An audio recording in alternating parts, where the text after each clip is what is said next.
everyone and welcome to Plant Talk. Today we will be talking about the marigold. Now I personally love growing marigolds because of its beautiful and vibrant colour. Sometimes it's red, sometimes maroon, sometimes orange, and sometimes yellow, or sometimes a combination of all of them. The flower has a sweet smell, while the feather-like leaves have a musky smell.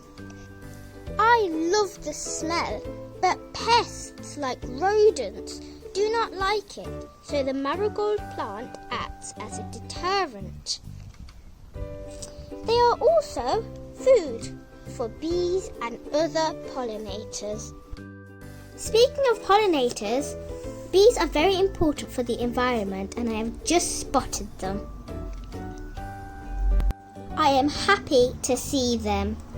Let's see if I can capture a closer look. You can see how it's jumping from one flower to another, searching for nectar. Because of this beautiful weather, it looks like he's trying to collect as much nectar as it can.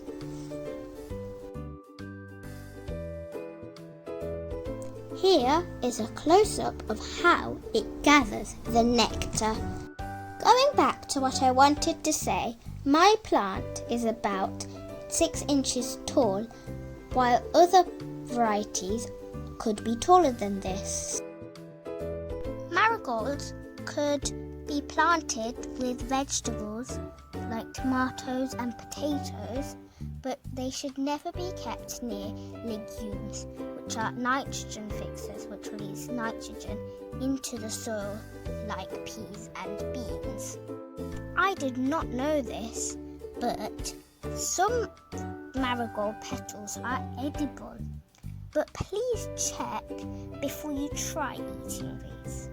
Some marigold petals are used as decorations in desserts or on festivals such as Day of the Dead or Diwali. This is a bud, so the flower hasn't opened up yet. This is it starting to open up, and this it's fully opened up. So these flowers have dried, and we can check these by hearing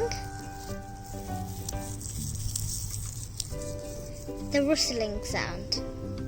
So we can separate the seeds from the plant flower, and you basically just take it out, and these individual little bits are seeds. Each one of these seeds will turn into one marigold plant. Here are some seeds I have collected from the past year. I have got lots of them. Don't forget to hit the subscribe button, press like and share this video, and that's it. Bye!